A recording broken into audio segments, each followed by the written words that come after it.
व्याख्यामुद्रां करसरसिजैः पुस्तकं शङ्खचक्रे बिभ्रद्भिन्नस्फटिकरुचिरे पुण्डरीके निषण्णः अम्लानश्रीरमृतविशदैरंशभिप्लावयन् मामाविर्भूयादनकमहिमा मानसे वागधीशः। नमस्ते प्राणेश प्रणतविभवाय मुनिमगाः नमः स्वामिन् रामप्रियतमनमन् गुरुगुण नमस्तुभ्यं भीमप्रबलतमकृष्णेष्टभगवन् नमः श्रीमन्मध्वप्रदिशसुदृशन्नो जय जय श्रीगुरुभ्यो नमः। नारायणं सुरगुरुं जगदेकनाथं भक्तप्रियं सकललोकनमस्कृतं च त्रैगुण्यवर्जितमजं विभुमातिमीशं वन्दे भवग्रम् अमरासुरसिद्धवन्द्यं नारायणं नमस्कृत्य नरं चैव नरोत्तमं देवीं सरस्वतीं व्यासं ततो जयमुदीरयेत्। ವೇದವ್ಯಾಸರ ಮಹಾಭಾರತದ ಚಿಂತಕರಿಗೆ ವಂದನೆಗಳು. ಅನುಶಾಸನ ಪರ್ವದ 15ನೆಯ ಪ್ರವಚನ.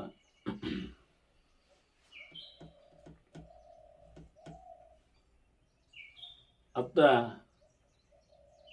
ಬ್ರಾಹ್ಮಣ್ಯದ ಬಗ್ಗೆ ಬದಲಾವಣೆಯ ನೆಲೆಯಲ್ಲಿ ವಿಶ್ವಾಮಿತ್ರನ ಕಥೆಯ ಬಗ್ಗೆ ವಿಶ್ವಾಮಿತ್ರನ ಕಥೆಯ ಬಗ್ಗೆ ಧರ್ಮರಾಜ ಕೇಳಿದ್ದಾನೆ.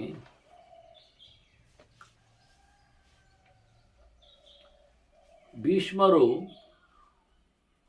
ಗಾಧಿಯ ಮಗಳ ಸತ್ಯವತಿಯ ಚರಿತೆಯನ್ನು ಉಲ್ಲೇಖ ಮಾಡುತ್ತಾ ಆಕೆಯನ್ನು ರುಚಿಕ ಮದುವೆಯಾಗಿದ್ದ ಭೃಗುವಂಶದವ. ಭೃಗುವಿನಿಂದ ಚವನ, ಚವನಿಂದ ರುಚಿಕ.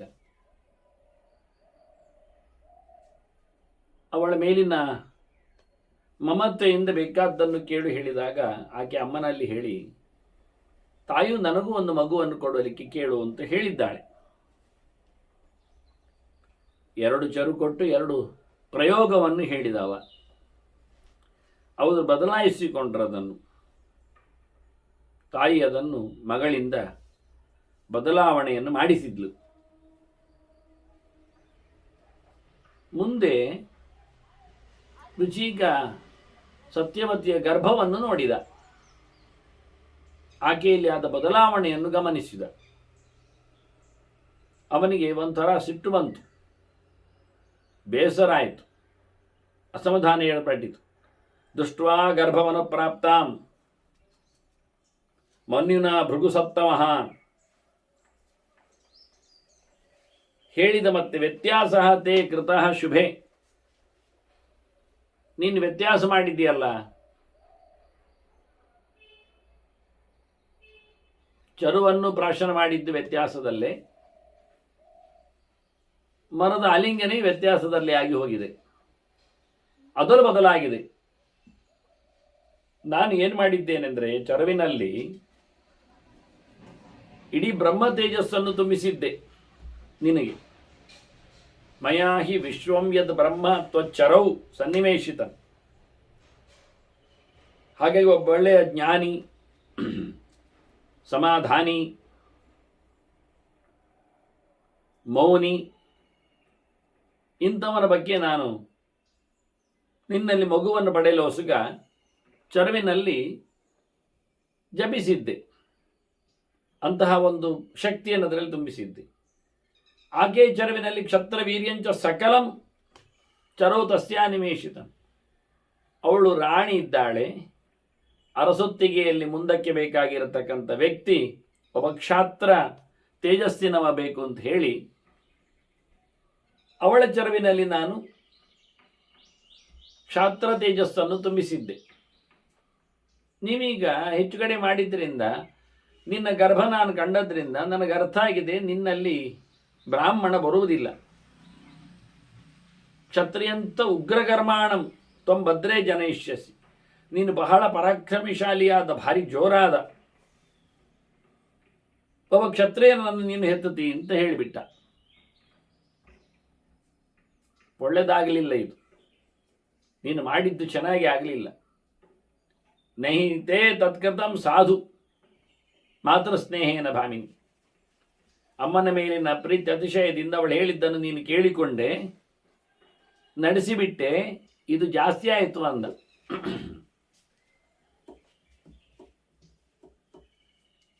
ಅಂದ್ರೆ ಹೇಳಿದ ತಕ್ಷಣ ಕೇಳಬಾರ್ದು ಎನ್ನುವುದು ಅರ್ಥ ಆಗ್ತದೆ. ವಿಷಯವನ್ನು ಪರಾಮರ್ಶೆ ಮಾಡಲಿಕ್ಕೆ ಉಂಟು. ಅದರಲ್ಲಿ ಒಂದು ಹೆಣ್ಣಾದವಳಿಗೆ ತಂದೆ ತಾಯಿಗಳಿಂದ ಮಿಗಿಲಾದವನು ಗಂಡ ಎನ್ನುವ ಸ್ವತ್ತು ಅರ್ಥ ಆಗಲಿಕ್ಕೆ ಉಂಟು. ಮತ್ತು ರೇವ ಗರಿಯಸಿ ಎನ್ನತಕ್ಕ ಮಾತುಗಳು, ಗರಿಯಾನ್ ಎನ್ನುವ ಮಾತುಗಳು ಅನೇಕ ಪುರಾಣಗಳಲ್ಲಿ ಅನೇಕ ಸಂದರ್ಭಗಳಲ್ಲಿ ತೋರಿಸಿಕೊಡುತ್ತಾರೆ. ಹಾಗಾಗಿಯೇ ಆಕೆಯ ಬಗ್ಗೆ ಹೇಳುವಲ್ಲಿ ಕೇವಲ ಎಳವೆಯಲ್ಲಿ ಮಾತ್ರವೇ ತಂದೆಯ ಜವಾಬ್ದಾರಿಯನ್ನು ಹೇಳುತ್ತಾ, ಮುಂದೆ ಗಂಡನೇ ಅವನಲ್ಲಿ ಕೇಳಿಯೇ ವ್ರತ ಮಾಡಬೇಕವಳು, ತೀರ್ಥಯಾತ್ರೆಗೈಬೇಕು, ಮತ್ತೆ ಇನ್ನು ಅತ್ತೆ ಮಾವಂದಿರ ಮೇಲೆ ಗೌರವದಲ್ಲಿ ಗಂಡನಿಗಿಂತ ಮಿಗಿಲಾದ ಒಂದು ಸೇವೆಯಲ್ಲಿ ಆಕೆಗೆ ಅವಕಾಶ ಉಂಟು. ಅದು ಬಿಟ್ಟು ತನ್ನ ತಂದೆ ತಾಯಿಗಳಲ್ಲಿ ಇಲ್ಲ. ಗಂಡನನ್ನು ಧಿಕ್ಕರಿಸಿಯೋ ಬದಲಿಸಿಯೋ, ಹಾಗೆ ಅವನು ಹೇಳಿಯೇ ಬಿಟ್ಟ, ಮಾತ್ರ ಸ್ನೇಹೇನ ಅಂತ. ಅಮ್ಮನ ಮೇಲಿನ ಒಲುಮೆಯಿಂದ ನನ್ನ ಮಾತನ್ನು ನೀನು ತಪ್ಪಿಸಿಕೊಂಡೆ.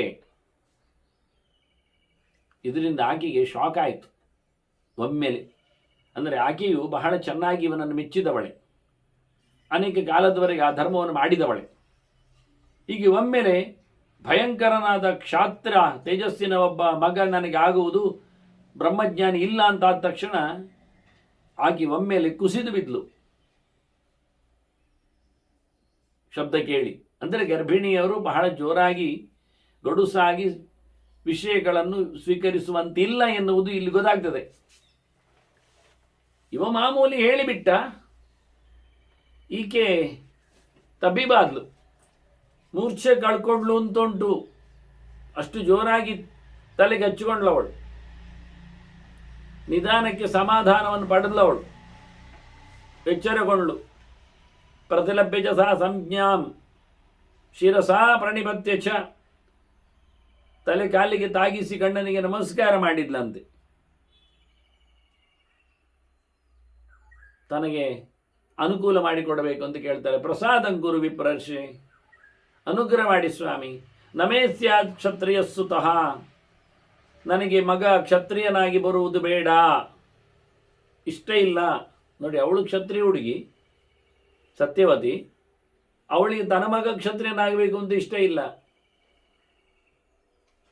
ದೇಶವನ್ನು ನೋಡಿಕೊಳ್ಳುವ, ಆಡಳಿತ ನೀಡಿದುಕೊಳ್ಳುವ, ಆಧಿಕಾರಿಕವಾಗಿ ಮೆರೆಯುವ, ಅದು ಬೇಡ ನನಗೆ ಅನ್ನಲು. ಅದೆಂತ ಪ್ರಯೋಜನ? ನೋಡಿ, ಅಲ್ಲಿ ಸಿದ್ಧಿ ಇಲ್ಲ ಅಂತಲ್ಲ, ಅದಕ್ಕಿಂತ ಜಾಸ್ತಿ ಸಿದ್ಧಿ ಇರುವುದು ಇಲ್ಲಿ ಅಲ್ವಾ ಗೊತ್ತವಳಿಗೆ.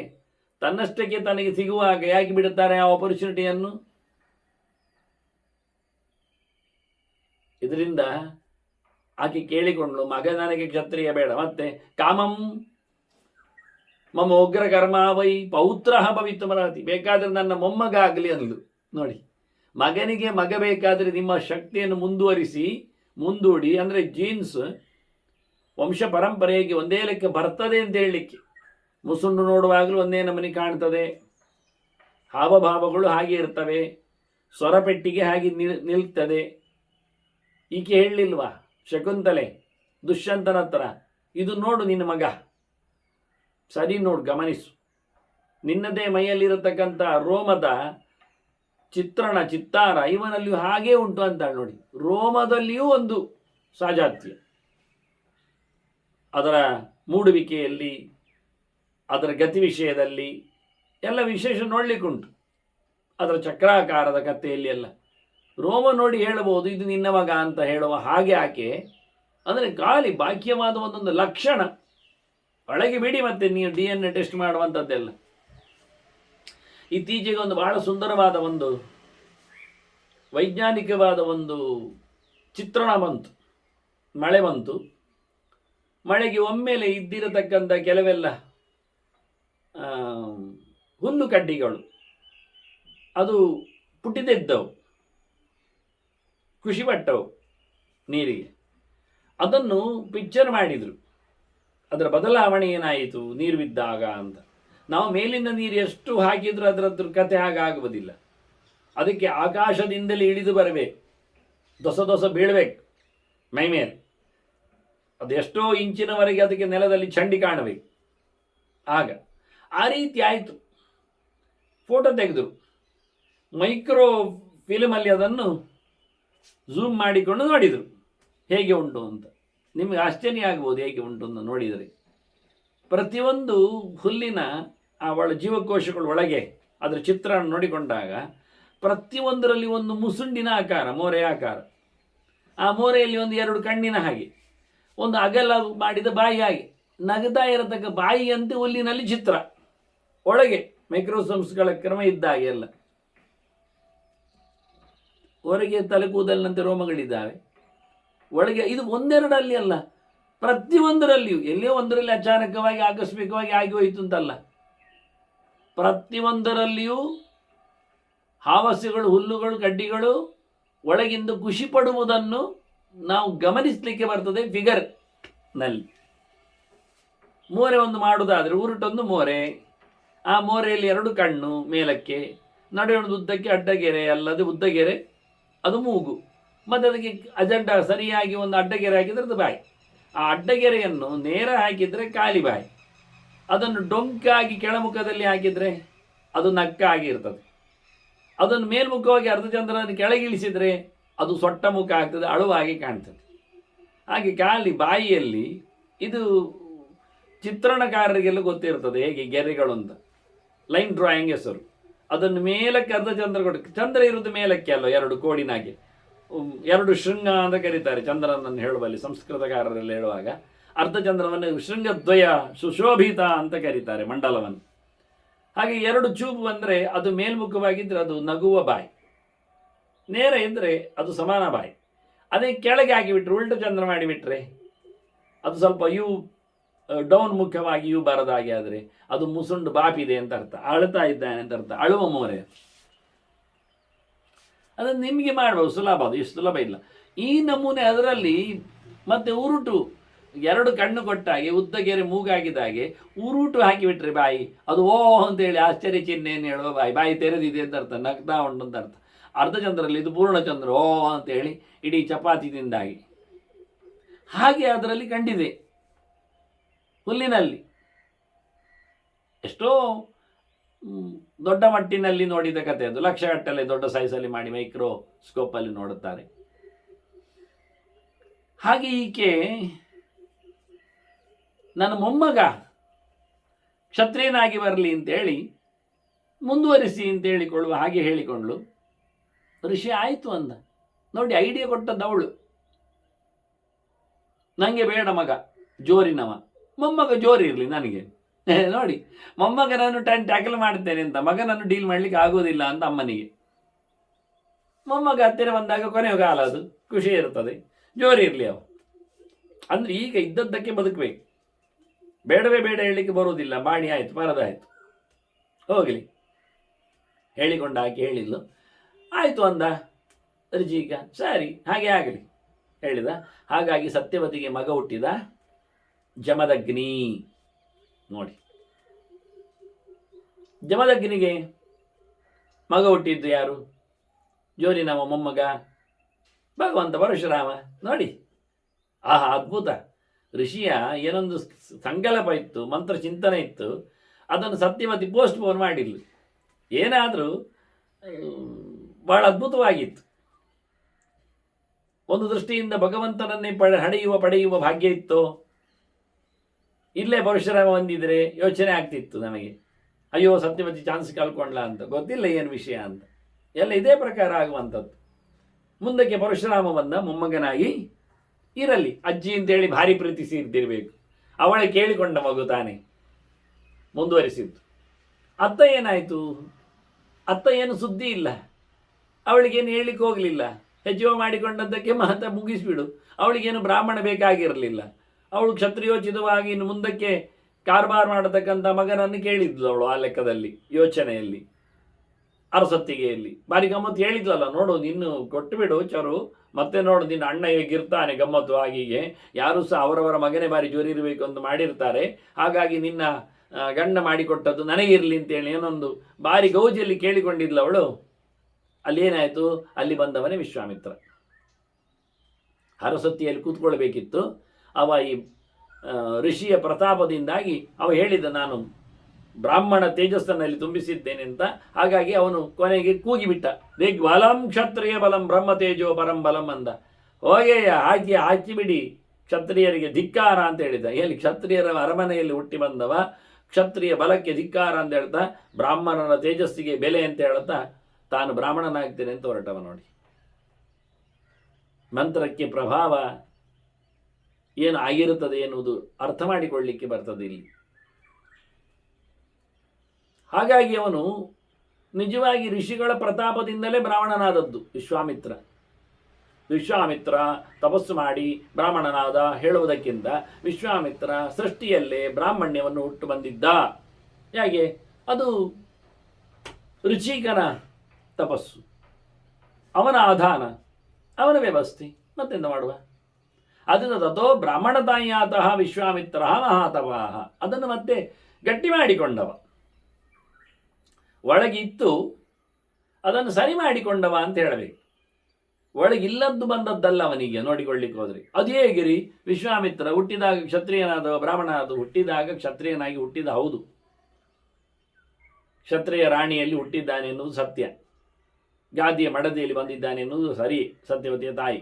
ಆದರೆ ಅವನು ಹುಟ್ಟುವಲ್ಲಿಯೇ ಚರುಪ್ರಾಶನದಿಂದ ಹುಟ್ಟಿದ್ರಿಂದ ಚರುವಿನಲ್ಲಿ ಬ್ರಾಹ್ಮಣ್ಯವನ್ನು ಹಾಕಿಕೊಟ್ಟದ್ದರಿಂದ ಹಾಗೆ ಮೋಲ್ಡ್ ಆಗಿ ಹೊರಗೆ ಬಂದದ್ದು. ಎಂತ ಮಾಡುವ ಈಗ? ನಾವು ಕೆಲವೊಮ್ಮೆ ಆರ್ಟಿಫಿಷಿಯಲ್ ಮುತ್ತನ್ನು ತಯಾರು ಮಾಡುತ್ತೇವೆ ಮೀನಿನಿಂದ, ಅದು ಒರಿಜಿನಲ್ ಅಲ್ಲ, ಅದಕ್ಕೆ ತಿನ್ನಿಸಿ ಸರಿ ಮಾಡಿ ಕಳಿಸಿ ತರುವುದು. ಹಾಗೆ ಇವರು ಚರುವನ್ನು ಹಾಕಿ ಕಳಿಸಿಕೊಟ್ಟದ್ದರಿಂದ ಅವಳಲ್ಲಿ ಮೋಲ್ಡ್ ಆಗಿ ಬರುವಾಗದು ಅದು ಬ್ರಾಹ್ಮಣವಾದ ಒಂದು ಉಂಡೆಯಾಗಿ ಬಂದಿದೆ, ಹೊರಗೆ ಕ್ಷತ್ರಿಯವಾದ ಒಂದು ಲೇಪವು ಕಾಣುತ್ತದೆ. ಅದನ್ನು ಕಳಿಸಿಬಿಟ್ಟ ಮತ್ತೆ ಜಪ ಮಾಡಿ ತಪಸ್ಸು ಮಾಡಿ ಹಠ ಮಾಡಿ ಕೇಳಿಕೊಂಡು ಸಾವಿರಾರು ವರ್ಷಗಳಲ್ಲಿ, ಒಂದೆರಡು ಸರ್ತಿ ಅಲ್ಲ. ಆದರೆ ಇರ್ಲಿಕ್ಕೆ ಹೋಗಿದ್ದು ಸರಿ ಆಯಿತು. ಹಿಂದೆ ಮತಂಗನದ್ದಾಗಲ್ಲ ಅದು. ಹಾಗಾಗಿ ವ್ಯತ್ಯಾಸವನ್ನು ಗಮನಿಸಲಿಕ್ಕೋಸ್ಕರ ಈ ಕಥೆಯಲ್ಲಿ ಚರವಿನ ಪಾತ್ರವನ್ನು ಭೀಷ್ಮರು ಹೈಲೈಟ್ ಮಾಡಿದ್ದಾರೆ ಧರ್ಮರಾಜನ ಪ್ರಶ್ನೆಯೂ ಅದಾಗಿತ್ತು, ಒಪ್ಪಿಗೆ ಪ್ರಶ್ನೆ ಆಗಿತ್ತು ಅವನದ್ದು. ಇನ್ನೂ ಒಂದು ಮಾತಾಡ್ತಾನೆ ಅವನು, ಇರಲಿ, ನಾವಿದನ್ನು ಮುಗಿಸಿಕೊಳ್ಳುವ. ಹೀಗೆ ವಿಶ್ವಾಮಿತ್ರನಿಂದ ಮುಂದಕ್ಕೆ ಇಡೀ ಸಮಾಜ ವೇದವಾದಿಗಳ ಸಮಾಜ ಆಯಿತು, ಧರ್ಮಾತ್ಮರ ಬೀಡಾಯಿತು, ಗೋತ್ರ ಪ್ರವರ್ತಕರೆಲ್ಲಾದರೂ ಅಂತ ಹೇಳ್ತಾನೆ ಭೀಷ್ಮ. ಇಲ್ಲೇ ಎಲ್ಲ ಗೋತ್ರದ ಜನರನ್ನೆಲ್ಲ ನೆನಪಿಸ್ತಾನೆ. ಮಧುಚ್ಛಂದಸ್ ಆರಂಭದಲ್ಲಿ ಋಗ್ವೇದವನ್ನು ಹೇಳಿಕೊಳ್ಳುವಾಗಲೇ ವಿಶ್ವಾಮಿತ್ರ ಸುತಃ ಮಧುಚ್ಛಂದ ಋಷಿ ಅಂತೇಳಿ ಹೇಳಿಕೊಳ್ತೇವೆ. ನೂರುಗಟ್ಟಲೆ ಮಂತ್ರ ಕಂಡವರು ಶತರ್ಷಿಗಳು ಎಲ್ಲ, ಅವರು ಕಮ್ಮಿ ಅಲ್ಲ, ಭಯಂಕರ ಜೋನಿರವರು. ದೇವರನ್ನು ನೂರಾರು ಮಂತ್ರಗಳಲ್ಲಿ ಒಳಗಿಂದ ಕಂಡವರೆಲ್ಲ ಮಂತ್ರದ್ರಷ್ಟಾರರು, ವೇದ ಋಷಿಗಳು, ಗೋತ್ರ ಪ್ರವರ್ತಕರು, ದೇವರಾತ, ಅಕ್ಷೀಣ, ಇವರೆಲ್ಲ ಮುಂದೆ ಬಂದವರು. ವಾಸ್ತವವಾಗಿ ಶಕುಂತ, ಬಬ್ಬರು, ಅದರಂತೆ ಕಾಲಮಂಥ, ಕೊನೆಗೆ ಯಾಜ್ಞವಲ್ಕ್ಯ, ಸ್ಥೂಣ, ಉಲೂಕ, ಯಮದೂತ, ಸೈಂಧವಾಯನ, ಲೀಲಾಢ್ಯ, ಸಾರಂಕಾಯನ, ವಜ್ರ, ಗಾವಲ, ಪರ್ಣಜಂಗ, ಎಷ್ಟೆಲ್ಲ ಇವರೆಲ್ಲ ಧರ್ಮಾತ್ಮರಿದ್ದಾರೆ, ವೇದವಾದಿಗಳಿದ್ದಾರೆ. ಅದರಲ್ಲಿ ನಾರದನು ಇದ್ದಾನೆ, ಇವನದ್ದೇ ಹೆಸರು ಕೊಟ್ಟದವನು. ಕೂರ್ಚಾಮುಖ, ವಾದುಲಿ, ಮುಸಲ, ವಕ್ಷೋಗ್ರೀವ, ಆಂಘ್ರಿಕ, ಸುಶ್ರುತ, ಇವನು ಸಂಹಿತಾಕಾರನೇ. ಜಾಬಾಲಿ, ಗಾರ್ಗಿಯ, ನಮಗೊತ್ತವರೆಲ್ಲ ಹೆಸರು. ಶ್ಯಾಮಾಯನ, ಅಶ್ವಲಾಯನ, ಅದೇ ಸೂತ್ರಕಾರರಲ್ಲಿ ಬಂದವನು. ವಿತಗ್ನ, ಶಾರೀಷಿ, ಸುಶ್ರುಸ್ತ, ಕಪಿಲ, ತಾಡಕಾಯನ, ಉಪಗಹನ, ಅದರೊಟ್ಟಿಗೆ ತಂತು, ಹಿರಣ್ಯಾಕ್ಷ, ಇವ ಬೇರೆ ದೈತ್ಯ ಅಲ್ಲ, ಇವ ಅರಸರವನಿಗೆ ಕಣ್ಣಿಗೆಂಬಿತ್ತು ಅಂತ. ಮಾರ್ದಮ, ಪೌರವ, ಪರ್ರ, ಆಸುರಾಯಣ, ಜಂಗಾಲಿ, ಬಾಬ್ರವಾಯಣಿ, ಭೂತಿ, ವಿಭೂತಿ, ಸೂತ, ಸುರಕೃತ್, ಯತಿ, ನವತಂತು, ಉಜ್ಜಯನ, ಮತ್ತೆ ಚಾಂಪೇಯ, ನಾಚಿರ, ಅರಾಲಿ, ಬಗನಖ, ಅಂದರೆ ಬಗನಂತೆ ಉಗುರಿ ಇರ್ಬೋದು ಅವನು ಹೇಳುವಾಗ. ಎಲ್ಲ ಹೆಸರೆಲ್ಲ ಅರ್ಥ ಆಗುವುದಿಲ್ಲ ಕೆಲವೊಮ್ಮೆ, ಯಾಕೆ ಏನು ಕೊಟ್ಟರು ಅಂತ. ಶಯನ, ಅಂಬೋರುದ, ಚಾರುಮತ್ಸ್ಯ, ಶಿರೀಷಿ, ನಾರದಿ, ಉದಾಪೇಕ್ಷಿ, ಊರ್ಜೀವನಿ, ಗಾರ್ಧಬಿ, ಹಾಗೆ ನೈಕದೃಕ್, ಶಿಲಾಯೂಪ, ಸಿತ, ಶುಚಿ, ಚಕ್ರಕ, ಮಾರು, ಗೌತವ್ಯ ಇವರೆಲ್ಲ ಅವನಲ್ಲಿ ಬಂದಿರತಕ್ಕಂಥ ಗೋತ್ರ ಪ್ರಭುಕರಾದ ವಿಶ್ವಾಮಿತ್ರನ ಪರಂಪರೆಯವರು ಅಂತಾರೆ. ಹೀಗೆ ಬಹಳ ದೊಡ್ಡ ಮಟ್ಟಿನ ಬ್ರಾಹ್ಮಣದ ಒಂದು ಕುಟುಂಬ ನಮ್ಮ ಮುಂದೆ ಇತ್ತು. ಧರ್ಮರಾಜ ಕೇಳುತ್ತಾನೆ, ಹಾಗಾದರೆ ವೀತಾಭಿಯನ ಕಥೆ ಎಂಥದ್ದು? ಅವನು ರಾಜ ಅಲ್ಲವ, ಅವನು ಬ್ರಾಹ್ಮಣನಾದದ್ದು ಹೇಗೆ ವೀತಾಭಿಯ? ಅದಕ್ಕೆ ಭೀಷ್ಮರು ಹೇಳುತ್ತಾರೆ, ನೋಡು ಧರ್ಮರಾಜ, ಮನುವಂಶದಲ್ಲಿ ಬಂದ ಶರ್ಯಾತಿ ಇದ್ದಾನಲ್ಲ, ಮನುವಿಗೆ ಸುಮಾರು ಮಕ್ಕಳು ಅಲ್ಲಿ ಬಂದವರು. ಮುಂದಕ್ಕೆ ಶ್ರಾದ್ದವೇನಿಂದ ಮುಂದೆ ಶುರುವಾಗುವಾಗ ಇಕ್ಷ್ವಾಕು, ನೃಕ, ಶರ್ಯಾತಿ, ದಿಷ್ಟ, ದುಷ್ಟ, ಕರುಷಕ, ನರಿಷ್ಯಂತ, ಪೃಷತ್ರ, ನಾಭಾಗ ಇವರೆಲ್ಲ. ಅದರಲ್ಲಿ ಶರ್ಯಾತಿಯಲ್ಲಿ ಮುಂದೆ ಹೈಹಯ ಬರ್ತಾನೆ. ಅಲ್ಲೇ ಮುಂದಕ್ಕೆ ಕಾರ್ತವೀರ್ಯ ಎಲ್ಲ ಬರುವ ಕ್ರಮ. ಯದುವಂಶದ ಅರಸರು ಬಹಳ ದೊಡ್ಡ ಮಟ್ಟಿನಲ್ಲಿ ಆಗುವವರು. ಐಹಯನಲ್ಲಿ ಮತ್ತೆ ತಾಲಜಂಗ ಇಬ್ಬರು ಪರಂಪರೆಯಲ್ಲಿ ಬೆಳೆಸಿದವರು. ಅವನಿಗೆ 10 ಹೆಂಡತಿಯಲ್ಲಿ ಐಹಯನಿಗೆ 100 ಮಕ್ಕಳಿದ್ರು. ಹೊಸ ದೇಶದಲ್ಲಿ ಅವನ ಅರಮನೆ ಮಾಡಿಕೊಂಡವ. ಅವ ಕಾಶಿಯವರ ಮೇಲೆ ಹೋರಾಟಕ್ಕೆ ಹೋಗ್ತಿದ್ದ, ಅವರನ್ನು ಸೋಲಿಸ್ತಿದ್ದ. ಅಲ್ಲಿ ಅರಸ ಆಗ ಹರಿಯಶ್ವ, ಅವ ಸತ್ತ. ಅವನ ಮಗ ಸುದೇವ,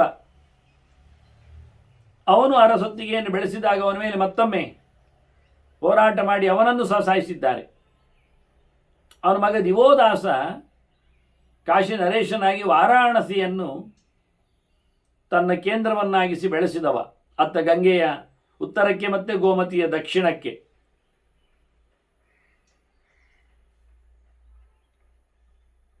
ಅವನ ಕಡೆಯಲ್ಲಿ ಹೋರಾಟಕ್ಕೆ ಬಂದ ಇವ. 100 ದಿನ ಹೋರಾಟ ಮಾಡಿ ಕೊನೆಗೆ ಅವ ಎಲ್ಲವನ್ನು ಕಳ್ಕೊಂಡು ಸೋತು ಪಲಾಯನ ಓಡಿದವ ದಿವೋದಾಸ. ಓಡಿ ಭಾರದ್ವಾಜರ ಆಶ್ರಮಕ್ಕೆ ಬಂದ, ಅದೇ ಬೃಹಸ್ಪತ್ಯಾಚಾರ್ಯನ ಮಗನ ಆಶ್ರಮಕ್ಕೆ. ಅವರಲ್ಲಿ ಹೇಳಿದ, ನಮಗೆ ಐಹೇಯರಿಂದ ಕಂಡಾಬಟ್ಟೆ ಉಪಟಳಾಗಲಿ ಎಲ್ಲ ಖಾಲಿಯಾಗಿ ಹೋಗಿದ್ದೇವೆ, ನಾವು ಯಾರಿಲ್ಲ ಆಗಿದೆ, ನಾನೊಬ್ಬನೇ ಈಗ ಉಳಿದಿರುವುದು, ನನ್ನ ಮುಂದುವರಿಕೆ ಇಲ್ಲ ಆಗೀಗೆ ಅಂತ. ಅವನಿಗೆ ಯಾಗ ಮಾಡಿ ಅವನಿಗೆ ಮಗ ಹುಟ್ಟುವಂತೆ ಮಾಡಿದ್ದಾನೆ ಭಾರದ್ವಾಜ. ಹುಟ್ಟಿದ ನಂತರ ಕೂಡಲೇ ಅವನು 13 ವರ್ಷದವನಂತೆ ಬೆಳೆದಿದ್ದಾನೆ. ಗಟ್ಟಿಮುಟ್ಟಿನವನಾಗಿದ್ದಾನೆ ಹುಡುಗ, ಪ್ರತರ್ಧನ ಅಂತ. ಅವನಿಗೆ ವೇದಗಳನ್ನು, ವೇದಾಂಗಗಳನ್ನು, ಧನುರ್ವೇದವನ್ನೆಲ್ಲ ಹೇಳಿಕೊಟ್ಟಿದ್ದಾರೆ. ಬಹಳ ಒಳ್ಳೆಯ ನಿಸ್ಸೀಮ ಪೌರುಷನಾಗಿ ಯೋಗ ವಿದ್ಯೆಯಿಂದ ಪ್ರತರ್ಧನ ಮೆರೆದಿದ್ದಾನೆ. ಅವು ಮತ್ತೆ ಹೈಹೇಯರ ಮೇಲೆ ಹೋರಾಟಕ್ಕೆ ಹೊರಟಿದ್ದಾನೆ.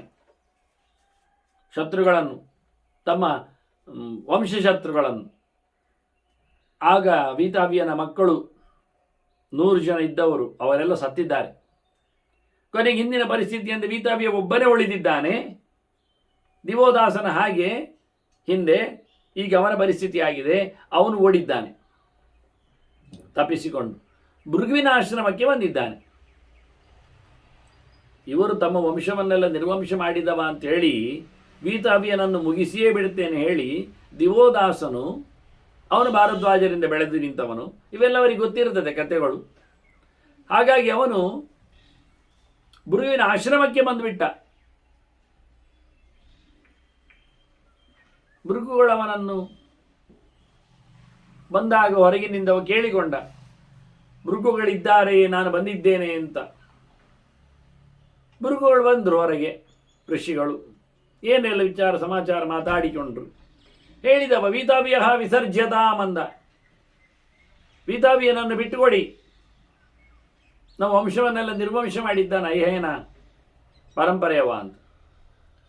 ಭೃಗುಗಳು ಹೇಳ್ತಾರೆ, ಇಲ್ಲಿ ಯಾರಿಲ್ಲಲ್ಲ, ಸರ್ವೇ ಮೇ ದ್ವಿಜಾತಯ, ಇಲ್ಲೆಲ್ಲ ಬ್ರಾಹ್ಮಣರೇ ಇರುವುದು ಅಂದ.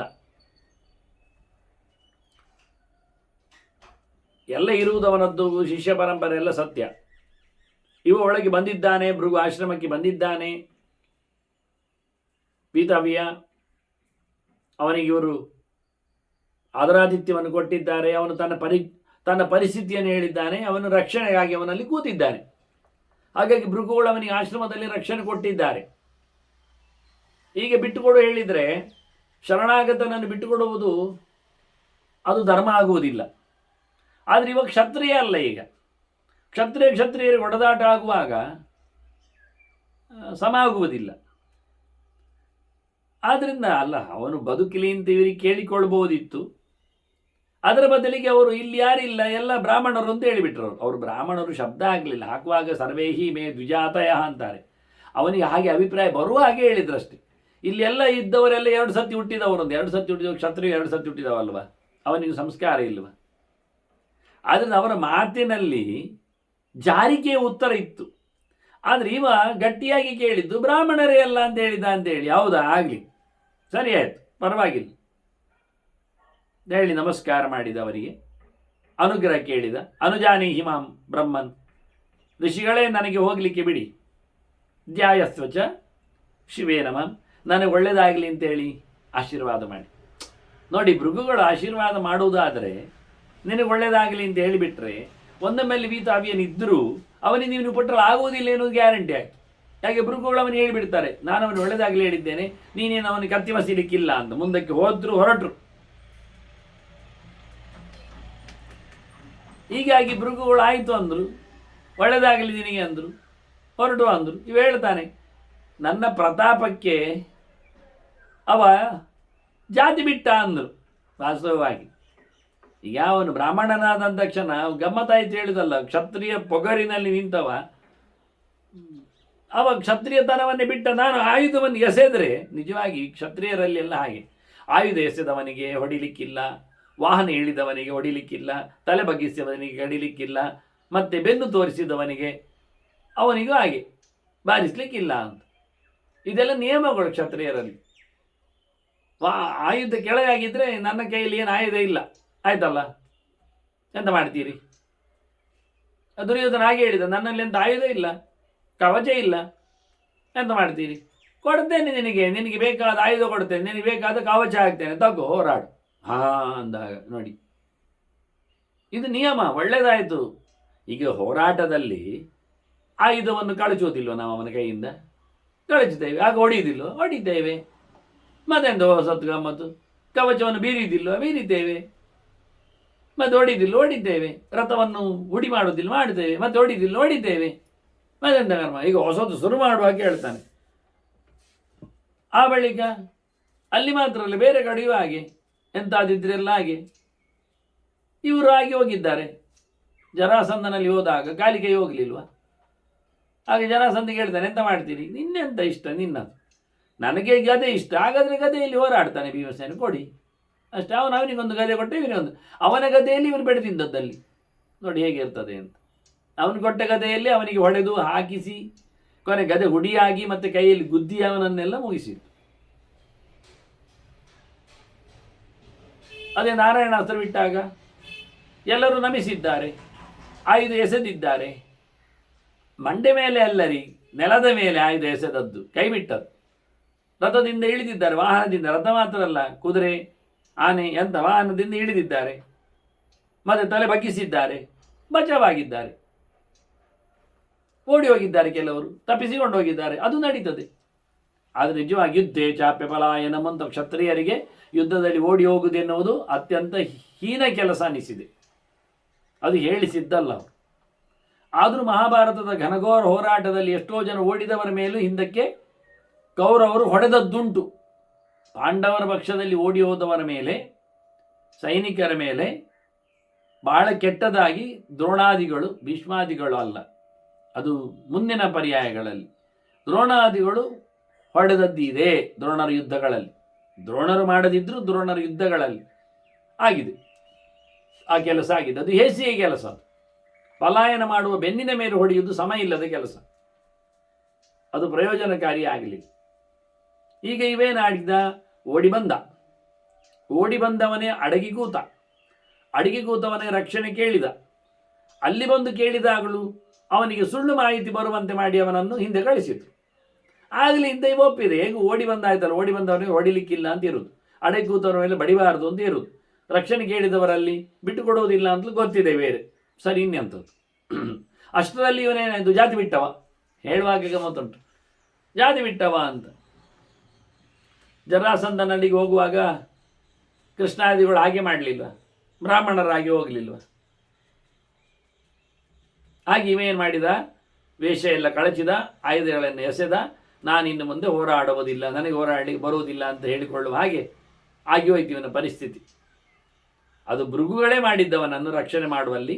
ಇಲ್ಲಿ ಯಾರಿಲ್ಲ ಬ್ರಾಹ್ಮಣರೇ ಅಂತ ಹೇಳಿದ್ದು. ಆಯ್ತು ಅಂತ ಹೇಳಿದ, ನನ್ನ ಪೌರುಷೇಂದೇವ ಜಾತಿ ಬಿಟ್ಟಿದ್ದಾನೆ ಅಂತ ಹೇಳಿದ, ಹೊರಟೋದ. ಹೀಗಾಗಿ ಏನಾಯಿತು, ಭೃಗೋಹೋ ವಚನ ಮಾತ್ರೇಣ ಸಚ ಬ್ರಹ್ಮರ್ಷಿತಾಂಗತಃ. ಬೇಕಾದ ವಿಷಯ ಅಂತ ಕೇಳಿದ ಧರ್ಮರಾಜನಿಗೆ, ವೀತವ್ಯ ರಾಜ ಹೇಗೆ ಬ್ರಾಹ್ಮಣನಾದ ಅಂತ. ಆದದ್ದೆಂದದ್ದು ಕರ್ಮ. ಅವನೇನು ಒಳ್ಳೆಯದರಿಂದ ಆದದ್ದಲ್ಲ ಬದಲಾವಣೆ. ಅವನು ಹೆದರಿ ಸೋತು ಓಡಿ ಹೋಗಿ ಕೂತು ಭೃಗುಗಳ ಆಶ್ರಯದಲ್ಲಿ ಕೂತು ಇಂಥ ಒಂದು ಸನ್ನಿವೇಶದಲ್ಲಿ ಮಾತಿನಲ್ಲಿ ಆಗಿ ಹೋದದ್ದು. ಭೃಗುಗಳ ಮಾತಿನಿಂದ ಅವನು ಬ್ರಾಹ್ಮಣನಾದದ್ದು. ಆದರೆ ಸಾಲದಲ್ಲ, ಮತ್ತೆ ಓದಿದ, ಕಲಿತ, ಮತ್ತೆ ಎಂದು ಹೋರಾಟಕ್ಕೆ ಹೋಗಲಿಲ್ಲವ, ಬಿಟ್ಟೇ ಕೊಟ್ಟ. ಯುದ್ಧ ಗರ್ವ ಇಲ್ಲ ಇನ್ನು ಮುಂದಕ್ಕೆ ನೋಡುವ ಅಂತೇಳಿ ಹೊರಟದ್ದೇ ಅಲ್ಲ. ದಿವೋದಾಸು ಓಡಿ ಹೋದವ ಹೇಗೆ ಹೋರಾಟ ಮಾಡಲಿಕ್ಕೆ ಗಟ್ಟಿಯಾದಿ ಮಕ್ಕೆ ಹಿಂದೆ ಬಂದು ಐಗೈರ ಮೇಲೆ ಮುಗಿದು ಬಿದ್ದ, ಹಾಗೆ ನೀವು ಮಾಡಲೇ ಇಲ್ಲ. ಅಲ್ಲಿ ವೀತವ್ಯನಿಂದ ಹೋಯ್ತೆ ಪರಂಪರೆ, ಕ್ಷತ್ರಿಯ ಪರಂಪರೆಯೇ ಬಿದ್ದೋಯ್ತು. ವೀತವ್ಯನ ನಂತರದಲ್ಲೆಲ್ಲ ಬ್ರಹ್ಮ ಪರಂಪರೆ ಆಯಿತು. ಭೃಗುಗಳು ಹೇಳಿಕೊಡ್ಲಿಕ್ಕೆ ಹೋಗಿ, ಒಳ್ಳೆ ಓದಿದವರು ಬರಲಿಕ್ಕೆ ಹೋಗಿ, ಮಗನೇ ಗೃತ್ಸಮದ, ಅದು ಋಗ್ವೇದದಲ್ಲಿ ಮಧು ಛಂದಸ್ಸಿನಂತೆ ಹೆಸರು ಪಡೆದ ಗೃತ್ಸಮದ ಮಂಡಲಗಳು, ಚಿಂತನೆಗಳಿವೆ, ಮಂತ್ರಗಳಿವೆ. ಅವನು ಇಂದ್ರನ ಹಾಗೆ ಮೆರೆದವನಿದ್ದಾನೆ. ಅವನನ್ನು ಇಂದ್ರ ಅಂತ ತಿಳ್ಕೊಂಡು ದೈತ್ಯರು ಹಿಡಿದಾಕಿದ್ದು ಉಂಟು. ಹೇಗೆಂದರೆ ಒಂಥರ ಕ್ಷತ್ರಿಯರ ಅದರಲ್ಲಿ ಪವರ್ ಇದೆ. ಆದರೆ ಭೃಗುಗಳ ವಿಶೇಷವಾದ ಸಾಮರ್ಥ್ಯದಿಂದಾಗಿ ಬ್ರಾಹ್ಮಣರಾಗಿ ಬಿಟ್ಟಿದ್ದಾರೆ. ಅದರಿಂದ ಗೃತ್ಸಮದ ಒಂದು ರೀತಿಯ ಬ್ರಾಹ್ಮಣ ವೀತವ್ಯನಿಂದಾಗಿ ಮುಂದಕ್ಕೆ ನೇರ. ಅಲ್ಲಿಂದ ಅವನ ಮಗ ಶಾವೈನಸ ಬಂದಿದ್ದಾನೆ, ಅಲ್ಲಿಂದ ವಿತಸ್ತೆ, ಮತ್ತಿಂದ ಅಲ್ಲಿ ಶಿವಸ್ತ, ಆನಂತರ ಶ್ರವಸ್ಸು ಮಗ, ಶ್ರವಸ್ಸನಿಗೆ ತಮಸ್ಸು ಮಗ, ಅಲ್ಲಿಂದ ಪ್ರಕಾಶ ಹುಟ್ಟಿದ್ದಾನೆ, ಪ್ರಕಾಶದ ವಾಗಿಂದ್ರ, ಅಲ್ಲಿಂದ ಪ್ರಮತಿ ಬಂದದ್ದು. ಪ್ರಮತಿಯ ಕಥೆ ನಾವು ಹಿಂದೊಮ್ಮೆ ಕೇಳಿದ್ದೇವೆ ಆದಿಪರ್ವದಲ್ಲಿ, ನೆನಪು ಮಾಡಿಕೊಳ್ಳಿ. ಘೃತಾಜಿ ಅಪ್ಸರೆಯಲ್ಲಿ ಹುಟ್ಟಿದವ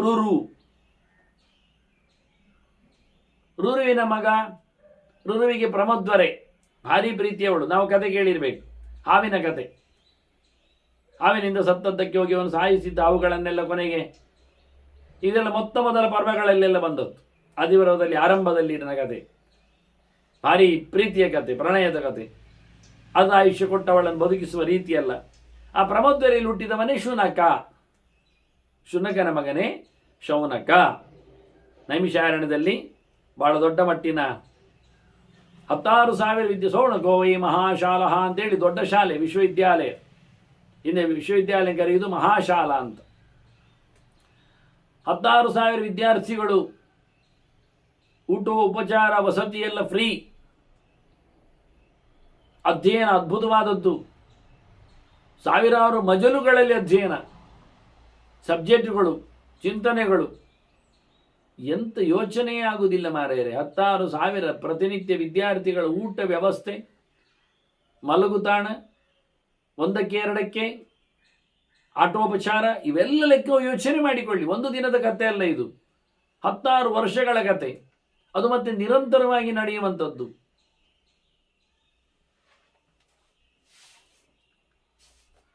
ಅದರಾಗಿಯೂ ಕಾಡು ಮೇಡುಗಳನ್ನು ಉಳಿಸಿಕೊಂಡು, ಮಳೆ ಬಿಸಿಲು ಅನ್ನದೆ ಕಾಲಗಳನ್ನು ಎದುರಿಸಿಕೊಂಡು ಆಗತಕ್ಕಂಥ ಕಥೆಗಳು. ಮತ್ತು ಯಾವುದೇ ಪ್ರಾಣಿಗಳು ಉಪಟಳ ಮಾಡುವುದಿಲ್ಲ, ಅದೊಂದು ವಿಶೇಷ. ಯಾಕೆಂದರೆ ಇವರು ಯಾವ ಪ್ರಾಣಿಗಳು ಉಪಟಳ ಮಾಡುವುದಿಲ್ಲ. ಅದನ್ನು ನನ್ನ ಅಂದಾಜು ಪ್ರಕಾರ ಒಂದು ನುಸಿಯು ಕಚ್ಚುವುದಿಲ್ಲ ಹೇಳ್ಬೋದಲ್ಲಿ. ಮತ್ತು ರಕ್ತವನ್ನೇ ಕುಡಿಬೇಕು ಅಂತ ಹಠ ಇದ್ದ ಪ್ರಾಣಿಗಳು ಅಲ್ಲಿ ಇರಲಿಕ್ಕೆ ಇಲ್ಲ. ಆ ಪರಿಸರ ಆ ರೀತಿ, ಅಷ್ಟು ಸ್ವಚ್ಛ, ಅಷ್ಟು ಶಾಂತ, ಅಷ್ಟು ತಿಳಿ. ಈ ರೀತಿಯಾಗಿ ಅವನ ವಂಶ ಪರಂಪರೆ ಬೆಳೆಯಿತು ಅಂತ ಹೇಳಿ ತೋರಿಸ್ತಾ ಅವನಿಗೆ ಧರ್ಮರಾಜನಿಗೆ ಚಿಂತನೆಯನ್ನು ಕೊಟ್ಟರು. ಆದರೆ ಇಲ್ಲಿ ಒಂದು ಸೋತ ಪ್ರಶ್ನೆ ಬಂದದ್ದು ಏನು ಅಂದರೆ, ಮತಂಗನ ಪ್ರಯತ್ನದಲ್ಲಿ ದೈವಿಕವಾದ ಒಂದು ಅನುಗ್ರಹ ಪೂರ್ತಿ ಆಗದೆ ಅವನೇ ಹೇಳಿಕೊಂಡ ಗೆರೆ. ಹೌದು, ಏನು ಮಾಡಿದರೂ ಆಗಲಿಲ್ಲ, ಆದ್ದರಿಂದ ಪುರುಷ ಪ್ರಯತ್ನಕ್ಕೆ ಧಿಕ್ಕಾರ, ದೈವವೇ ಮಿಗಿಲಾಗಿದೆ ಅಂತ ಹೇಳಿಕೊಂಡು ಸರಿ ಅಂತೇಳಿ ಅವನು ಸಮಾಧಾನ ಪಟ್ಟುಕೊಂಡು ಹೋದ. ಈ ಗೆರೆಯನ್ನು ಹಿಂದೆ ದುರ್ಯೋಧನನು ಹೇಳಿದ್ದ, ಅದು ಧರ್ಮರಾಜನಿಗೆ ಕೇಳದೆ ಹೋಗಿರಬಹುದು, ಅದು ಗೂಢಚಾರರು ಬಂದು ಹೇಳಲಿಕ್ಕೂ ಸಾಕು, ಅದು ತಿಳ್ಕೊಂಡಿರ್ಬೋದು ಅವನು ನಾರದರೋ ಕೃಷ್ಣನೋ ಹೇಳಿ. ದುರ್ಯೋಧನ ಹೇಳ್ತಾನೆ, ನಾನು ಸೋತೆ ಅಂದವ. ಯಾಕೆ ಅಂದರೆ ನಾನು ಎಷ್ಟೆಲ್ಲ ಬಗೆಯ ಪ್ರಯತ್ನ ಪಟ್ಟೆ, ಅದು ಯಾವುದು ಸಕ್ಸಸ್ ಆಗಲಿಲ್ಲ ಪಾಂಡವರ ಮೇಲೆ ನನ್ನದು. ಎಳೆಯಿಂದಲೇ ಕೊಲ್ಲಿಕ್ಕೆ ನೋಡಿದೆ, ಹಾವುಗಳಿಂದ ಕಚ್ಚಿಸಿದೆ, ಸ್ವಯಂ ನಾನೇ ವಿಷ ಬೆರೆಸಿದ ಊಟವನ್ನು ಅವನ ಮುಸುಂಡಿಗೆ ಹಾಕಿದೆ, ನೀರಿನಲ್ಲಿ ಮುಳುಗಿಸಿದೆ, ಎಸೆಯುವಲ್ಲಿ ಶೂಲಗಳನ್ನು ನೆಟ್ಟು ನಾನು ಅವನನ್ನು ಕೊಲ್ಲುವಂತೆ ಅವನನ್ನು ಅದರ ಮೇಲೆ ಹಾಕಿದೆ, ಕಬ್ಬಿಣದ ಸರಿಗೆಗಳಿಂದ ಕಟ್ಟಿ ಅವನನ್ನು ನೀರಿಗೆ ತಳ್ಳಿದ್ದೇನೆ ಸ್ವಯಂ ನಾನೇ. ಸಮ ತಿನ್ನಿಸಿ ಕುಡಿಸಿ ಮತ್ತು ಬರುವಂತೆ ಮಾಡಿಸಿ ನಿದ್ದೆಗೆ ಹೋಗುವಂತೆ ನಡೆಸಿ ಮಂತ್ರದ ಸರಿಗೆಗಳಿಂದ ಕಟ್ಟಿಯಾಗಿ, ಆದರೂ ಏನೂ ಆಗಲಿಲ್ಲ. ಬೆಂಕಿಯ ಮನೆಯಲ್ಲಿ ಅವರನ್ನು ಸುಡಲು ವ್ಯವಸ್ಥೆ ಮಾಡಿದೆ. ಸುರಂಗದಿಂದ ತಪ್ಪಿಸಿಕೊಂಡು ಹೋದ್ರು ಅವರು. ಆಗಲಿ, ಅದೇ ವನವಾಸದಲ್ಲಿ ಹಿಡಿಯುವ ಮಾಡಿದೆ, ನನ್ನನ್ನೇ ಹಿಡಿಸಿಕೊಂಡು ಹೋದರು. ಅಜ್ಞಾತವಾಸದಲ್ಲಿ ನೋಡುವ ಮಾಡಿದೆ, ಕಳೆದವರೇ ಎದುರು ಬಂದರು. ಇದ್ದಲ್ಲೇ ಮುಗಿಸುವ ಅಂತ ಪಾಂಚಾಲ ದೇಶದಲ್ಲೇ ಹೊಂಚು ಹಾಕಿದೆವು. ಮದುವೆ ಆದಾಗ ನಡೀಲಿಲ್ಲ ಕೆಲಸ, ಬಿಟ್ಟು ಹೋಗಲಿ. ವಿರಾಟನಲ್ಲಿಯೇ ಕೀಚಗೆ ಇಲ್ಲದ್ರಿಂದ ಹೊರಡು ಹಾಕುವ ಮಾಡಿದ್ದೆವು, ಅಲ್ಲಿಯೂ ನಾವೇ ಮೂರ್ಛೆ ಬಿದ್ದೆವು. ಹೋರಾಟದಂಗಳದಲ್ಲಿ ಭೀಷ್ಮನನ್ನು ನಿಲ್ಲಿಸಿದೆ, ದ್ರೋಣನನ್ನು ಹಾಗೆ ಎದುರು ಹಾಕಿದೆ, ಅಶ್ವತ್ಥಾಮನನ್ನು ಪುಸಲಾಯಿಸಿದೆ, ಅಲಂಬುಸ ರಕ್ಕಸರನ್ನೆಲ್ಲ ಎದುರಿಟ್ಟೆ. ನೆಚ್ಚಿನ ಕರ್ಣ ಆಗಲಿಲ್ಲ, ಪಿತೂರಿಯಲ್ಲಿ ಎಳೆದೊಂದು ಶಲ್ಯ ನಡೀಲಿಲ್ಲ. ನನ್ನ ಬೇರೆ ಬೇರೆ ವಿಚಿತ್ರವಾಗಿರತಕ್ಕ ಕಾಡುಮೇಡಿನ ಜನರು ಹೋರಾಟದಲ್ಲಿದ್ದರು, ಪಾಷಾಣ ಯೋಧರು, ಕಲ್ಲು ಬಿಸಾಡಿ ಕಾಯಿಸುವವರು. ಇಲ್ಲ, ಆನೆಗಳು ಹಿಂಡು ಬಿಟ್ಟು ನೋಡಿದೆ, ನಡೀಲಿಲ್ಲ. ಸ್ವಯಂ ನಾನೇ 3,000 ಮಂತ್ರಗಳ ಜಪ ಮಾಡಿಕೊಂಡು ಮತ್ತೆ ಶುಕ್ರಾಚಾರ್ಯರು ಕೊಟ್ಟ ಮೃತ ಸಂಜೀವನಿ ವಿದ್ಯೆಯಿಂದ ಸತ್ತವರನ್ನೆಲ್ಲ ಬದುಕಿಸುವುದು, ಇನ್ನವರು ಸಾಯುವುದಿಲ್ಲ ಆ ರೀತಿ. ಅದನ್ನು ಮಾಡಲಿಕ್ಕೆ ಹೋದೆ, ಆಗಲಿಲ್ಲ. ಅದನ್ನು ಹೇಳ್ತಾನೆ, ದೈವಮೇವ ಪರಮ್ಮನ್ನೇ ಪೌರುಷಂತು ನಿರರ್ಥಕಂ. ದುರ್ಯೋಧನ ಹೇಳ್ತಾನೆ, ನನ್ನ ಬಾಳಿನಲ್ಲಿ ನಾನು ಕಂಡುಕೊಂಡ ದಿವ್ಯ ಸತ್ಯ ಏನು ಕೇಳಿದರೆ, ನನ್ನ ಎಲ್ಲ ಪ್ರಯತ್ನಗಳು ಶೂನ್ಯ, ವಿಫಲವಾಗಿದ್ದಾವೆ, ಕೆಲಸಕ್ಕಿಲ್ಲಾಗಿದ್ದಾವೆ. ಆದ್ದರಿಂದ ದೇವರ ದಯೆಯೇ, ಭಗವಂತನ ಕಾರುಣ್ಯವೇ, ಒಂದು ಈಶ್ವರ ಶಕ್ತಿಯೇ ಇಲ್ಲಿ ಕೆಲಸ ಮಾಡೋದೊರತು ಮನುಷ್ಯನ ಶಕ್ತಿ ಅಲ್ಲ. ನಮ್ಮ ಸಂಕಲ್ಪಕ್ಕೆ ಬೆಲೆ ಇಲ್ಲ, ಎಂತ ಮಾಡಿದರೂ ಆಗುವುದಿಲ್ಲ ಅಂದ. ಹೀಗೂ ಉಂಟೆ ಆಗಿ ಹೋಗಿದೆ ನಮ್ಮದು. ಈ ಚಿಂತನೆಯನ್ನು ಈಗ ಮತಂಗ 1000 ವರ್ಷ ತಪಸ್ಸು ಮಾಡಿ ಕೈಕಾಲುಗಳನ್ನೆಲ್ಲ ನೆಟ್ಟಗಿಟ್ಟುಕೊಂಡು ಕೆಲಸ ಮಾಡಿದರೂ ಆಗದೇ ಇದ್ದಾಗ, ಇಂದ್ರ ಆಗುವುದಿಲ್ಲ, ದೇವರ ಸಂಕಲ್ಪ ವಿರುದ್ಧ ಆಗುವುದಿಲ್ಲ ಅಂದಾಗ ಧರ್ಮರಾಜ ಕೇಳ್ತಾನೆ, ದೈವೇ ಪುರುಷ ಕಾರ್ಯೇ ಚ ಕಿಂಚಿತ್ ಶ್ರೇಷ್ಠತರಂ ಭವೇತ್. ದೇವರ ಒಲಮೆಗೂ ದೇವರ ಒಂದು ಸಂಕಲ್ಪಕ್ಕೂ ಅವನ ಕೊಡುಗೆಗೂ ಮನುಷ್ಯನ ಪ್ರಯತ್ನಕ್ಕೂ ಮನುಷ್ಯನ ಸಾಧನೆಗೂ ಎಂಥದ್ದು ವಿಶೇಷ ವ್ಯತ್ಯಾಸ, ಅದರಲ್ಲಿ ಶ್ರೇಷ್ಠ ಯಾವುದು, ದೊಡ್ಡದು ಯಾವುದು ಹೇಳು ಅಂತ ಭೀಷ್ಮರಲ್ಲಿ ಮತ್ತೆ ಕೇಳುತ್ತಾನೆ. ಅದು ಹೇಗೆ ಅನ್ನೋದು ಬೇಕವನಿಗೆ. ಅದಕ್ಕೆ ಭೀಷ್ಮರು ಹೇಳ್ತಾರೆ, ನಿನಗೆ ಬ್ರಹ್ಮದೇವರು ಹೇಳಿದ್ದೇ ಹೇಳುತ್ತೇನೆ ಮಾತು. ಅವರ ಮಗ ವಸಿಷ್ಠನಿಗೆ ಅವರು ಹೇಳಿದ್ದು, ಅಲ್ಲಿಂದ ನಮಗೆಲ್ಲ ವಶಿಷ್ಠರೆಲ್ಲ ತಂದು ಕೊಡ್ತಾರೆ ಪರಂಪರೆಗೆ. ಸೃಷ್ಟಿಯಲ್ಲಿ ಆರಂಭ ನೋಡು, ಬೀಜ ಹಾಕಿದ್ದಾರೆ, ಬೀಜದಿಂದ ಅಂಕುರ ಮೆರೆದಿದೆ, ಮೊಳಕೆ ಬಂದಿದೆ, ಮೊಳಕೆಯಿಂದ ಎಲೆ ಕಾಣ್ತದೆ, ಎಲೆ ಇದ್ದ ನಂತರ ಒಂದು ಕಾಂಡ ಬರ್ತದೆ, ಮತ್ತೆ ಬೆಳೆದು ಕಾಂಡದಲ್ಲಿ ಹೂವು ಆಗ್ತದೆ, ಕೊನೆಗೆ ಹಣ್ಣು ಆಗ್ತದೆ, ಹಣ್ಣಿನಲ್ಲಿ ಬೀಜ ಬರ್ತದೆ. ಬೀಜ ಇಲ್ಲದೆ ಹಣ್ಣು ಬರುವುದಿಲ್ಲ, ಹಾಗಾಗಿ ಮತ್ತೆ ಸೃಷ್ಟಿಗೆ ಅನುಕೂಲ ಮಾಡಿಕೊಡ್ತದೆ. ಬೀಜವೇ ಬೀಜವನ್ನು ತರ್ತದೆ, ತನ್ನನ್ನು ಕಳ್ಕೊಳ್ತದೆ. ಮತ್ತಷ್ಟು ಕೊಡ್ತದೆ. ಒಂದು ಬೀಜವನ್ನು ಕೊಡು ದೊಡ್ಡ ಸಂಗತಿಯೇ. ಹಲವಾರು ಕೊಡುವುದರಿಂದ ಮೋಸ ಆಗುವುದೇ ಇಲ್ಲ. ಈಗೇನು ಕೇಳಿದರೆ, ಯಾವ ಪ್ರಕಾರದ ಬೀಜವನ್ನು ನೀನು ಬಿತ್ತಿದೆಯೋ ಆ ಪ್ರಕಾರವಾದ ಫಲವನ್ನು ಪಡಿತಿ. ಇದು ಕತೆ. ಯಾದೃಶಂ ವಪತೆ ಬೀಜಂ ಕ್ಷೇತ್ರ ಮಾಸಾಧ್ಯ ವಾಪಕ. ಒಂದು ವಿಷಯ ಅಂತ ಕೇಳಿದರೆ, ಗದ್ದೆಯ ಮೇಲೆ ಅವನದ್ದು ಗಮನ ಇರಲಿ, ನೆಲವನ್ನು ನೋಡಿ ಬೀಜವನ್ನು ಬಿತ್ತು. ಇಲ್ಲಿ ನೆಲವೊಂದು ಎದುರಲ್ಲಿ ಸಿಕ್ಕಿದೆ, ಸಿಕ್ಕಿ ಬಿದ್ದದ್ದಲ್ಲಿ ಉಂಟು. ಸುಕೃತೆ ದುಷ್ಕೃತೆ ವಾಪಿ ತಾದೃಶಂ ಲಭತೆ ಫಲಂ. ನೀನು ಯಾವ ಪ್ರಕಾರದಲ್ಲಿ ಬೀಜ ಹಾಕಿದೆ ಆ ಪ್ರಕಾರವಾಗಿ ಹಣ್ಣನ್ನು ಪಡಿತಿ. ಅದು ನೀನು ಕೆಟ್ಟದಾಗಿ ಕೆಲಸ ಮಾಡಿದರೆ ಕೆಟ್ಟ ಫಲವನ್ನು ಅನುಭವಿಸಬೇಕು, ಒಳ್ಳೆಯದಾಗಿ ಕೆಲಸ ಮಾಡಿದರೆ ಒಳ್ಳೆಯ ಫಲವನ್ನು ಅನುಭವಿಸ್ತೀವಿ. ಅಂದರೆ ಸುಕೃತವೋ ದುಷ್ಕೃತವೋ ಅಂತ ಅರ್ಥ. ದುಷ್ಟತನದಿಂದ ಮಾಡಿದರೆ, ಶಿಷ್ಟತನದಿಂದ ಮಾಡಿದರೆ, ಶಾಸ್ತ್ರ ಹೇಳಿದಂತೆ ಮಾಡಿದರೆ, ಶಾಸ್ತ್ರ ಬಿಟ್ಟು ಮಾಡಿದರೆ, ಇದು ಫಲದ ಕಥೆಗಳು. ಎಷ್ಟು ಅವಿಧಿನಾಕೃತಂ ಅಕೃತಮೇವ ಅಂತ ಕ್ರಮ. ಹೇಳಿದಂತೆ ಮಾಡದೆ ಹೋದರೆ ಮಾಡಿದಂತೆ ಅಲ್ಲ ಆಗ್ತದೆ ಅಂತ ಅದೊಂದು ಗಮ್ಮತ್ತು. ಹೇಳಿದಂತೆ ಮಾಡದೇ ಇದ್ದರೆ ಮಾಡಿದಂತೆ ಆಗುವುದಿಲ್ಲ, ಅದು ಸತ್ಯವೇ ಅಲ್ಲ ಮತ್ತೆಂದು. ಹಾಗೆ ಅಲ್ವ, ವಿಷಯವೇ ಹಾಗೆ ಇರುವುದಲ್ವ. ಬೇರೆ ಮಾಡಿದ್ರೆ ಆಗ್ತದ? ಆಗುವುದಿಲ್ಲ. ಆದ್ರಿಂದ ಯಥಾ ಬೀಜಂ ವಿನಾಕ್ಷೇತ್ರ ಮುಕ್ತಂ ಭವತಿ ನಿಷ್ಫಲಂ. ಇವ ಬೀಜ ಬಿತ್ತಿದ್ದಾನಂತೆ, ಬೀಜ ಇಟ್ಕೊಂಡಿದ್ದಾನಂತೆ. ಎಲ್ಲಿ ಕೇಳಿದೆ? ನಾನು ನೆಲದಲ್ಲಿ ಹಾಕಲಿಲ್ಲ, ಎಲ್ಲ ನಾನು ಕಟ್ಟಿಟ್ಟಿದ್ದೇನೆ ಮರದಲ್ಲಿ, ಸಾಲಲ್ಲಿ. ಮರದಲ್ಲಿ ಕಟ್ಟಿಟ್ಟಿದ್ರೆ ಮರ ಆಗ್ತದ ಮಾರಾಯ? ಅಲ್ಲ, ನಾನು ಒಣಗಲಿಕ್ಕೆ ಆಗ್ತಾರಲ್ಲ ಸಾಲಲ್ಲಿ ಬಟ್ಟೆಯನ್ನು, ಹಾಗೆ ನಾನು ಸಾಲಲ್ಲಿ ಬೀಜವನ್ನೆಲ್ಲ ಕಟ್ಟಿಟ್ಟಿದ್ದೆ, ಅದು ತೋರಣವ, ಮರ ಆಗುದು ಹೇಗೆ? ಅದನ್ನ ನೆಲೆ ಇಲ್ಲದೆ ಬೀಜಕ್ಕೆ ನೆಲೆ ಇಲ್ಲ, ಬೆಲೆ ಇಲ್ಲ, ಫಲವಿಲ್ಲ. ಹಾಗೆಯೇ ತದಾ ಪುರುಷ ಕಾರ್ಯೇಣ ವಿನಾ ದೈವಂ ನ ಸಿದ್ಧ್ಯತಿ. ಮನುಷ್ಯ ಕೆಲಸ ಮಾಡದೆ ದೈವ ಅನುಗ್ರಹ ಆಗುವುದಿಲ್ಲ. ಕೆಲಸ ಮಾಡಲಿಕ್ಕೆ ಉಂಟು, ದೇವರು ಸಿಗಲಿಕ್ಕೆ ಉಂಟು. ಕೆಲಸ ಮಾಡದೆ ದೇವರು ಬರುವುದಿಲ್ಲ. ನೆಲೆ ಇಲ್ಲದೆ ಬೀಜ ಆಗಿ ಕೆಲಸ ಆಗುವುದಿಲ್ಲ. ಕ್ಷೇತ್ರಂ ಪುರುಷಕಾರಸ್ತು ದೈವಂ ಬೀಜಮಿಹೊಚ್ಯತೆ. ವಾಸ್ತವವಾಗಿ ದೈವಂ ಬೀಜ ಮುದಾರತ. ಇಲ್ಲಿ ಬೀಜ ಅಂದರೆ ದೇವರು, ಕ್ಷೇತ್ರ ಅಂದರೆ ಪ್ರಯತ್ನ. ಒಂದು ಬೀಜಕ್ಕೆ ಹಣ್ಣಾಗುವ ಸಾಮರ್ಥ್ಯ ಉಂಟಾದರೆ ಅದು ನೆಲದಲ್ಲಿ ಬೀಳಬೇಕು, ಅಷ್ಟೇ ವಿಷಯ. ನೆಲ ಇಲ್ಲದೆ ಹಣ್ಣಿಲ್ಲ, ಹಣ್ಣಿಲ್ಲದೆ ನೆಲಕ್ಕೆ ಬೆಲೆ ಇಲ್ಲ. ನೆಲ ಉಂಟು, ಬೀಜ ಇಲ್ಲ, ಪ್ರಯೋಜನ ಇಲ್ಲ. ಅಂದ ಬೀಜ ಅಂದರೆ ದೇವರು, ನೆಲ ಅಂದರೆ ಮನುಷ್ಯನ ಪ್ರಯತ್ನ.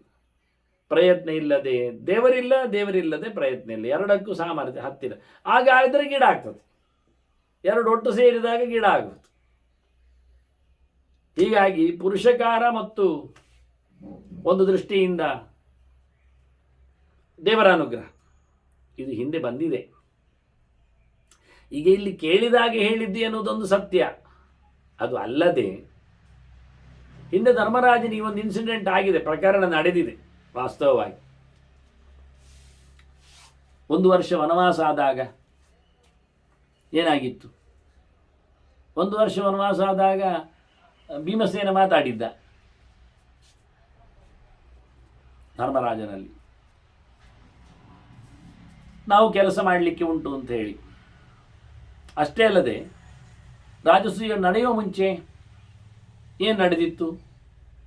ಜರಾಸಂಧ ಬದುಕಿದ್ರೆ ರಾಜಸೂಯ ಆಗುವುದಿಲ್ಲ ಅಂತ ಮಾತು ಬಂದಾಗ ಧರ್ಮರಾಜ ಬಚಕ್ಕನೆ ಕೂತು ಬಿಟ್ಟ.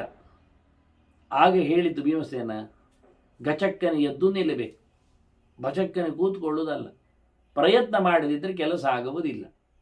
ಹಾಗಾಗಿ ನಾವು ಪ್ರಯತ್ನ ಮಾಡುವ, ದೇವರು ನಮಗೆ ಕೆಲಸ ನಡೆಸಿಕೊಡ್ತಾರೆ. ಹಾಗಾಗಿ ನಾವು ಗುದ್ದುವವನನ್ನು ದೇವರು ಸಾಯಿಸ್ತಾರೆ.